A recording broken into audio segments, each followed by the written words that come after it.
వీడియోలో నేను ఏం చెప్పబోతున్నానంటే డాట్ ప్రోగ్రామింగ్ లాంగ్వేజ్ని ఎలా నేర్చుకోవాలి అన్న దాని గురించి కంప్లీట్గా నేను ఒక రోడ్ మ్యాప్ లాంటిది ఇచ్చేస్తాను అనమాట. సో ఈ రోడ్ మ్యాప్ని మీరు ఫాలో అయితే మీరు డాట్ ప్రోగ్రామింగ్ లాంగ్వేజ్ని పర్ఫెక్ట్గా నేర్చుకుంటారు. సో వన్స్ మీరు డాట్ ప్రోగ్రామింగ్ లాంగ్వేజ్ వచ్చిన తర్వాత మీరు ఫ్లటర్లో ఈజీగా యాప్స్ డెవలప్ చేయొచ్చు అనమాట. మన ఈ డాట్ ప్రోగ్రామింగ్ లాంగ్వేజ్ని మెయిన్గా ఫ్లటర్ ఫ్రేమ్వర్క్ డెవలప్మెంట్లో వాడతాం. సో ఫ్లటర్ ఫ్రేమ్వర్క్ యూజ్ చేసుకొని మనం మొబైల్ యాప్స్ని కానీ, వెబ్ యాప్స్ కానీ, ఐఓటీ యాప్స్ కానీ, విండోస్, మ్యాక్, లైనెక్స్ ప్లాట్ఫామ్ అప్లికేషన్లు కానీ డెవలప్ చేయొచ్చు. అంటే మీరు ఈ డాట్ ప్రోగ్రామింగ్ లాంగ్వేజ్ నేర్చుకుంటే ఫ్లటర్ ఫ్రేమ్వర్క్లో ఏ ప్లాట్ఫామ్కైనా, లైక్ ఇప్పుడు మనకి ఎగ్జిస్టింగ్ ఉన్న ఏ ప్లాట్ఫామ్కైనా మీరు అప్లికేషన్ అనేది డెవలప్ చేయగలుగుతారనమాట. అండ్ ఈ డాట్ వచ్చేసి one of the modern programming language. And ఇది మనకి డెవలప్ చేసేది ఎవరంటే గూగుల్ వాళ్ళు అనమాట. గూగుల్ వాళ్ళే మనకి ఇది చూసుకుంటారు. సో ఇది వచ్చేసి చాలా అడ్వాన్స్డ్ ఉంటుంది అనమాట మిగతా వాటితో పోల్చుకుంటే. అండ్ ఇది మనకి అన్ని మోడర్న్ కాన్సెప్ట్స్, సపోర్ట్స్ అన్నిటికీ మనకి ఇది ప్రొవైడ్ చేస్తుంది అనమాట ఈ dot programming language. So already నేను ఈ డాట్ ప్రోగ్రామింగ్ లాంగ్వేజ్ గురించి ఒక కంప్లీట్ సిరీస్ చేశా. ఒకవేళ మీరు చూడకపోతే చూడండి, ఈ 53 వీడియోస్ ఉంటాయి. ఈ లింక్ కూడా ఈ డాక్యుమెంట్లోనే పైన ఉంటుంది. మీరు కావాలంటే చూడండి, లేకపోతే మీరు వేరే వాళ్ళ ట్యుటోరియల్స్ ఫాలో అయినా ఏం కాదు. కానీ మీరు ఇప్పుడు నేను చెప్పే ఆర్డర్ ఫాలో అయితే ఈవెన్ మీరు బిగినర్సా కానీ, మీకు ఇదే ఫస్ట్ ప్రోగ్రామింగ్ లాంగ్వేజ్ అయినా కానీ, మీకు ఎటువంటి కోడింగ్ ఎక్స్పీరియన్స్ లేకపోయినా కానీ మీరు ఈజీగా నేర్చుకోగలుగుతారు. ఒకసారి ఈ కాన్సెప్ట్స్ మనం నేర్చుకుంటే మీరు ఇదే కాదు ఏ ప్రోగ్రామింగ్ లాంగ్వేజ్నైనా ఈజీగా నేర్చుకోగలుగుతారు అన్నమాట. ఎందుకంటే ఏ ప్రోగ్రామింగ్ లాంగ్వేజ్లోకి వెళ్ళినా మీకు మోస్ట్లీ ఈ కాన్సెప్ట్స్ ఉంటాయి, ఈ ఆర్డర్లోనే ఉంటాయి. సో వన్స్ మీరు ఏదైనా ఒక ప్రోగ్రామింగ్ లాంగ్వేజ్లో పర్ఫెక్ట్గా నేర్చుకుంటే మీకు rest of the programming language కూడా మనకి ఈజీగా ఉంటుంది అనమాట. సో ఇంకా మనం స్టార్ట్ చేసేద్దాం ఎట్లా నేర్చుకోవాలి ఏందని. సో ఫస్ట్ వచ్చేసి మనం డేటా టైప్స్ నేర్చుకోవాలన్నమాట. డేటా టైప్స్ ఇక్కడ మీరు చూడొచ్చు. ఇక్కడ మీకు లెఫ్ట్ సైడ్లో ఇక్కడ మీకు కనిపిస్తున్నాయి కదా, ఇవే మనకి మోస్ట్ ఇంపార్టెంట్ టాపిక్స్ అనమాట. ఈ టాపిక్స్ గురించే నేను చెప్తా. ఈ టాపిక్స్ని ఈ ఆర్డర్లో నేర్చేసుకుంటే మనకి సరిపోయింది అనమాట, మనకి ఈజీగా వచ్చేస్తుంది. అండ్ ఫస్ట్ వచ్చేసి మనం డేటా టైప్స్ అనమాట. ఏ ప్రోగ్రామింగ్ లాంగ్వేజ్ తీసుకున్నా మన డేటా టైప్స్ కూడా. సో అదేవిధంగా మనకి డాట్లో కూడా డేటా టైప్స్ అనమాట. డేటా టైప్స్ అంటే మనకి ఇంటీజర్, డబల్, అంటే మనం డేటాను స్టోర్ చేసుకుంటాం కదా, వాటినే డేటా టైప్స్ అంటాం. అండ్ ఆ స్టోర్ చేసుకునే డేటాకి ఒక టైప్ ఉంటుంది. మనం మనం మామూలుగా ఎడిటర్లో స్టోర్ చేసుకునేటప్పుడు దానికి ఎటువంటి డేటా టైప్ ఉండదు. కానీ మనం ఎప్పుడైతే డేటాని ఇండివిజువల్ లెవెల్లో స్టోర్ చేసుకుంటామో అప్పుడు వాటికి ఇలా ఒక డేటా టైప్ ఉండదు అనమాట. సో ఈ డేటా టైప్ను బట్టే మనం డేటాని ఏదైనా ఆపరేషన్స్ కానీ చేసుకుంటూ, అండ్ మనకు ప్రోగ్రామింగ్లో ఈ సాఫ్ట్వేర్లో ఫండమెంటల్ ఏంటంటే మనం డేటా ఎప్పుడైతే చేసుకుంటామో అది ఆ పర్టిక్యులర్ డేటా టైప్లో ఉంటే మన సాఫ్ట్వేర్ అనేది పర్ఫెక్ట్గా వర్క్ చేస్తుంది అనమాట. సో అందుకోసమని మనకి డేటా టైప్స్ అనే కాన్సెప్ట్స్ చాలా ఇంపార్టెంట్. దీంట్లో ఆల్రెడీ మనకి ఇంట్, డబల్, స్ట్రింగ్, బులియన్, లిస్ట్, వేరే, సెట్, ఇలా మనకి డిఫరెంట్ టైప్స్ ఉంటాయి అన్నమాట. వీటన్నిటి గురించి మనం నేర్చుకోవాలి ఫస్ట్. ఇవి నేర్చుకుంటే మనకి ఫండమెంటల్స్ లాగా ఉపయోగపడతాయి. ఇది మీరు ఒక ప్రోగ్రామింగ్ లాంగ్వేజ్ నేర్చుకుంటే అన్నిట్లో మనకి సేమ్ ఉంటుంది అనమాట. అండ్ నెక్స్ట్ వచ్చేసి మనకి డాట్లో ఇంకొక టైప్ ఇంటర్ఫియరెన్స్ అని ఉంటుంది. సో టైప్ ఇంటర్ఫియరెన్స్ అన్నప్పుడు మనకి ఇది యాక్చువల్గా కొన్ని లాంగ్వేజెస్లో మాత్రమే సపోర్ట్ చేస్తుంది. ఇక్కడ ఏంటంటే మనం వేర్ కానీ డైనమిక్ కానీ పెడతాం. అది ఆటోమేటిక్గా మనం ఇక్కడ ఇవ్వకుండా, ఇది మనం స్టాటిక్గా ఇస్తున్నాం కదా, ఇలా ఇవ్వకుండా ఇది డైనమిక్గా ఆటోమేటిక్గా ఆ టైప్ అనేది ఇది ఆటోమేటిక్గా తీసుకుంటుంది అనమాట. సో దానికోసమనే మనం ఈ వేర్ అనే వాటిని వాడతాం. అండ్ మనకి వేరియబుల్కి కొన్ని నేమ్స్ ఉంటాయి. సో వేరియబుల్ కాన్సెప్ట్స్ కూడా ఇవి నేర్చుకోండి. అండ్ నెక్స్ట్ వచ్చేసి మనకి ఆపరేటర్స్ ఉంటాయి అన్నమాట. సో మనకి ఆపరేటర్స్ కాన్సెప్ట్ ఉంటుంది. సో ఈ ఆపరేటర్స్ ఏంటంటే మనం plus, minus, modulo, division, so ఈ ప్రీ ఇంక్రిమెంట్, పోస్ట్ ఇంక్రిమెంట్, వీటన్నిటిని ఏంటంటే మనం కంపారిజన్స్ని ఏదైనా ఆపరేషన్స్ చేయాలనుకున్నప్పుడు మనం ఈ ఆపరేటర్స్ వాడతాం అనమాట. ఇది కూడా అంతే, మీరు ఒక దగ్గర నేర్చుకుంటే అన్నిటిలో సరిపోయింది. మనం ఫస్ట్ డేటా టైప్స్ నేర్చుకోవాలి. తర్వాత వేరియబుల్స్, డేటా టైప్స్లోనే మనకి వేరియబుల్స్ కూడా కవర్ అవుతాయి.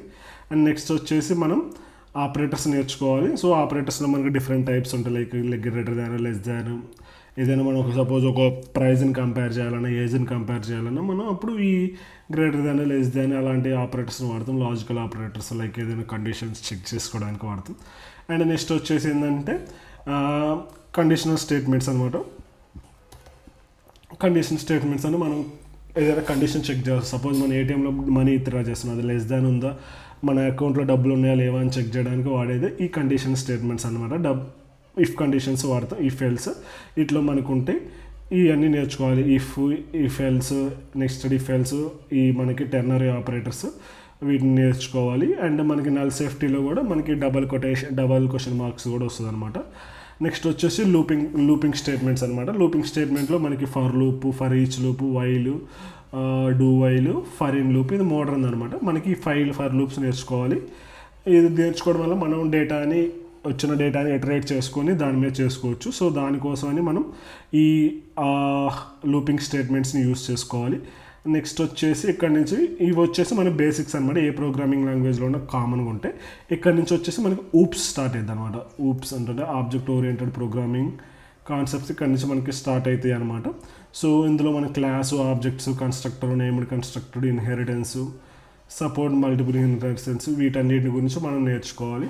తర్వాత మనకి ఇక్కడ కొన్ని కీవర్డ్స్ ఉంటాయి అనమాట. This, super, static.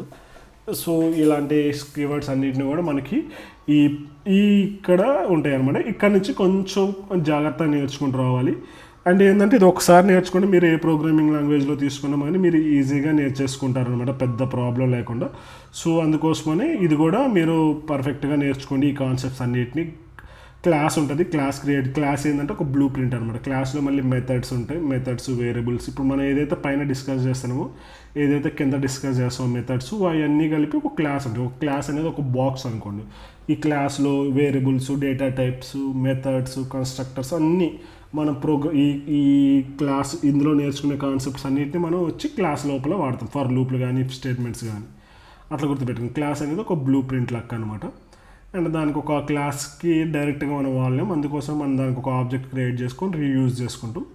కన్స్ట్రక్టర్ క్లాస్కి ఉంటుంది. ఇన్హెరిటెన్స్ అంటే ఇంకొక క్లాస్ ప్రాపర్టీస్ ఇక్కడ తెచ్చుకోవడం. సో వీటన్నిటి గురించి క్లియర్గా మనకి ఇక్కడ ఉన్న వీడియోస్ మీరు ఇది ఫాలో అయిపోతే సరిపోయింది అనమాట. మీకు ఏదైనా డౌట్స్ ఉంటే కామెంట్ సెక్షన్ కామెంట్ చేయండి, హెల్ప్ చేస్తాను.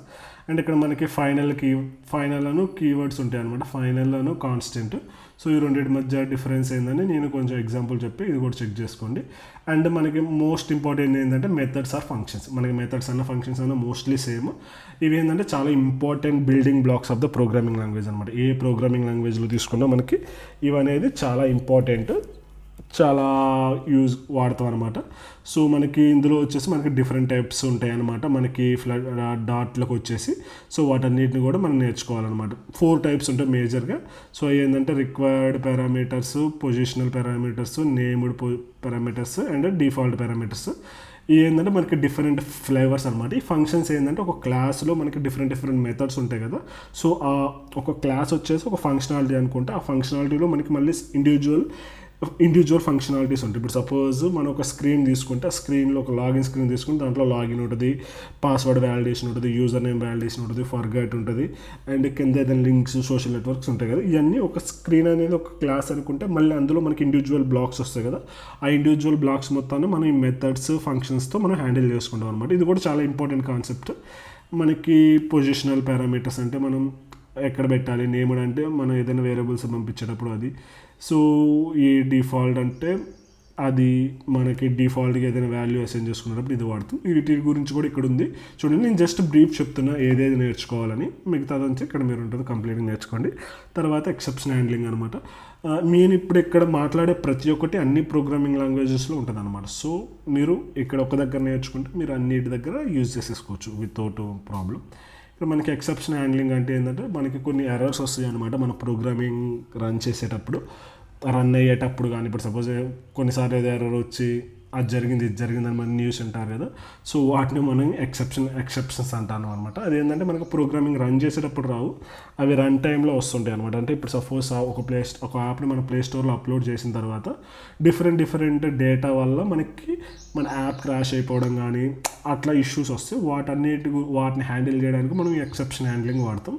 సో ఇందులో మేజర్గా మనకు వచ్చేసి try, catch, on, finally throw ఉంటాయి. సో ఈ కాన్సెప్ట్స్ని మనం నేర్చుకోవాలి మనకి ఎగ్జాంపుల్స్తో సహా. ఇక్కడ మనకున్న మన దాంట్లో ఇవి నేర్చుకోవాలి.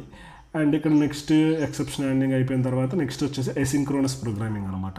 సో ఇప్పుడు మనకి ప్రజెంట్ బాగా ట్రెండ్ అయ్యే కాన్సెప్ట్ ఏంటంటే ఎసింక్రోనస్ ప్రోగ్రామింగ్ అనమాట. సో ప్రతి ఒక్క ప్రోగ్రామింగ్ లాంగ్వేజ్లో మనకి ఈ ఎసింక్రోనస్ ప్రోగ్రామింగ్ అనే దాన్ని ఇంట్రడ్యూస్ చేశారు. సో దీన్ని యూస్ చేసుకొని మనకి చాలా ఫాస్ట్గా ఇది ఈవెన్ నోట్ చేసి కూడా మొత్తం ఎసింక్రోనస్ ప్రోగ్రామింగ్ మీద నడిచిద్ది అనమాట. సో ఇది కూడా మనకి చాలా ఇంపార్టెంట్ అనమాట. ఎందుకంటే మనం డేటాబేస్ కాల్స్ చేయాలన్నా, ఇంటర్నెట్ నుంచి డేటా తెచ్చుకోవాలన్నా, ఏపీఐ కాల్స్ చేయాలన్నా ప్రతిదానికి మనం ఈ ఎసింక్రోనస్ ప్రోగ్రామింగ్ లాంగ్వేజ్ని మనం యూజ్ చేస్తామన్నమాట. ఎసింక్రోనస్ ప్రోగ్రామింగ్ ఇది ఒక సపరేట్ ప్రోగ్రామింగ్ కాన్సెప్ట్స్ అనమాట. ఇది ఒక లాంగ్వేజ్, దీన్ని సపరేట్ కాన్సెప్ట్స్ మనం ఇందులో నేర్చుకోవాల్సి వస్తుంది. ఇందులో మనకు మేజర్గా ఎసింక్ అవైట్ ఫ్యూచర్ ఉంటాయి అనమాట. సో మనం ఏదైనా ఒక డేటాని గెట్ చేసుకోవాలనుకున్నప్పుడు మనం ఈ కాన్సెప్ట్స్ని యూజ్ చేస్తాం అనమాట. ఇది పెద్ద కాన్సెప్ట్. ఇందులో నేను ఆల్రెడీ కవర్ చేశాను. ఎసింక్రోనస్ ప్రోగ్రామింగ్ లాంగ్వేజ్ని ఎలా యూజ్ చేయాలి, డేటా ఎలా గెట్ చేయాలి, సో వాటన్నిటి గురించి నేను క్లియర్గా వీడియోస్ చేసి ఎక్స్ప్లెయిన్ చేసి ఒకసారి అది చూడండి. అండ్ నెక్స్ట్ వచ్చేసి ఈనమ్స్ అనమాట. ఈనమ్స్ అనేది కూడా మనకి ఏదైనా ఒక నేమ్డ్ వాల్యూస్ని ఒక దగ్గర స్టోర్ చేసుకోవడానికి యూజ్ చేసుకోవడానికి మనకి ఈ ఈనమ్స్ అనేది బాగా యూజ్ అవుతుంది. అండ్ తర్వాత క్యాస్కేడ్ నొటేషన్.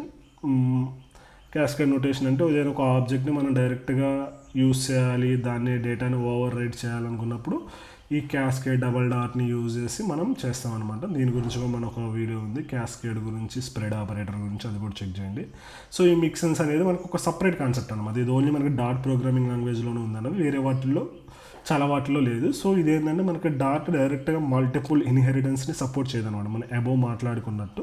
సో ఆ మల్టిపుల్ ఇన్హెరిటెన్స్ని డాట్లో అచీవ్ చేయడానికి మనం యూజ్ చేసే కాన్సెప్ట్ ఏంటంటే ఈ మిక్సెన్స్ అనమాట. సో ఈ మిక్సెన్స్ ఏం చేస్తుందంటే విత్ అనే వర్డ్.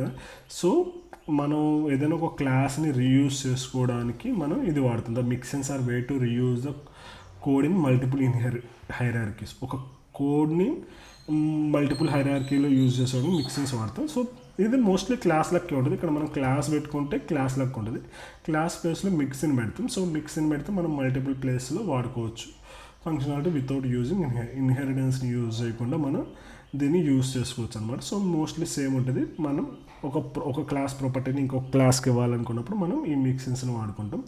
తర్వాత జెనరిక్స్ అనమాట. సో డేటా టైప్స్లో మనకి ఇంటూ ఫ్లోటు, స్ట్రింగ్, బులియన్ అనుకున్నాం. కొన్నిసార్లు మనం ఓన్గా ఒక క్లాస్ని క్రియేట్ చేసుకుంటాం, దాన్ని డేటా టైప్లోకి యాడ్ చేయాలనుకుంటాం. సో అలాంటి టైప్ అప్పుడు జెనరిక్ అనమాట. సో జెనరిక్ అనేది ఏంటంటే ఇది మన ఓన్గా మనం క్రియేట్ చేసుకునే డేటా టైప్స్ని జెనరిక్ డేటా టైప్స్ అంటారు. అదేవిధంగా మళ్ళీ మనం కొన్ని థర్డ్ పార్టీ ప్యాకేజెస్, లైబ్రరీస్ని యూజ్ చేసుకుంటాం అనమాట, మనం డాట్లో కానీ మన దాంట్లో కూడా. సో వాటికి కూడా మనం దీన్ని యూజ్ చేసుకోవచ్చు అనమాట. దీన్ని మనం ఈ ప్యాకేజ్ని యూజ్ చేసుకొని మనకు కావాల్సిన ఆపరేషన్లు చేసుకోవచ్చు. నేను ఇక్కడ హెచ్టిటిపి గురించి చెప్పా, కానీ మనకి చాలా వందల ప్యాకేజెస్లు అవైలబుల్ ఉంటాయి అన్నమాట. తర్వాత నల్ సేఫ్టీ, మనకి ఇది కూడా ఒక .2.3 నుంచి మనకి 1.2 నుంచి ఇంట్రడ్యూస్ చేశారు నల్ సేఫ్టీ. దీనివల్ల ఏంటంటే మనం ఎక్సెప్షన్ని హ్యాండిల్ చేయొచ్చు. వీటి గురించి కూడా కంప్లీట్గా ఉన్నాయి. అండ్ మీరు డాట్ నేర్చుకోవాలనుకుంటే మనకి 2 ways ఉన్నాయి అన్నమాట. ఈ కాన్సెప్ట్స్ అన్నిటిని ఫాలో అవ్వండి. ఇక్కడ ఉన్న ఆర్డర్ని బట్టి నేర్చేసుకొని మీకు ఈజీగా ఉంటుంది. అండ్ ఒకవేళ మీరు ప్రాక్టీస్ చేయడానికి మీరు ఒకవేళ ఆన్లైన్లో ప్రాక్టీస్ చేయాలనుకుంటే మనకి డాట్ ప్యాడ్ ఉంటుంది. ఇక్కడ మనకి డాట్ ప్యాడ్ ఉంటుంది. ఇక్కడ మీరు క్లిక్ చేసుకొని ఇక్కడ రన్ చేసుకోవచ్చు. లేకపోతే మీరు విఎస్ కోడ్ ఉంది కదా, సో విఎస్ కోడ్ని ఇన్స్టాల్ చేసుకొని ఇందులోంచైనా మనం రన్ చేసుకొని మన ప్రాజెక్ట్ని ఎక్కడైనా టెస్ట్ చేసుకోవచ్చు, లేకపోతే డాట్ ప్యాడ్లో చేసుకోవచ్చు. నేను సజెస్ట్ చేసేది ఏంటంటే విఎస్ కోడ్లో నేర్చుకోండి కంపేర్ విత్ డాట్ ప్యాడ్. ఎందుకంటే డాట్ ప్యాడ్లో మనకు కొన్నిసార్లు ఎర్రర్స్ వస్తుంది, కొన్నిసార్లు ఎర్రర్స్ వచ్చినప్పుడు చిరాకు వస్తుంది. అదే మనకి విఎస్ కోడ్లో అలాంటి ఎర్రర్స్ రావన్నమాట. కంపైల్ ఎర్రర్స్ అంటే మనకి కోడ్లో ఇష్యూస్ ఉంటే వస్తాయి, కానీ ఇక్కడ ఏంటంటే మనకి ఈజీగా ఉంటుంది అనమాట. అండ్ మన కోడ్ని కూడా సేవ్ చేసుకోవచ్చు. అదే ఇక్కడైతే మనకి సేవ్ చేసుకోవడానికి ఉంటుందో మనం రిఫ్రెష్ చేయగానే మనకి కోడ్ వెళ్ళిపోతుంది అనమాట.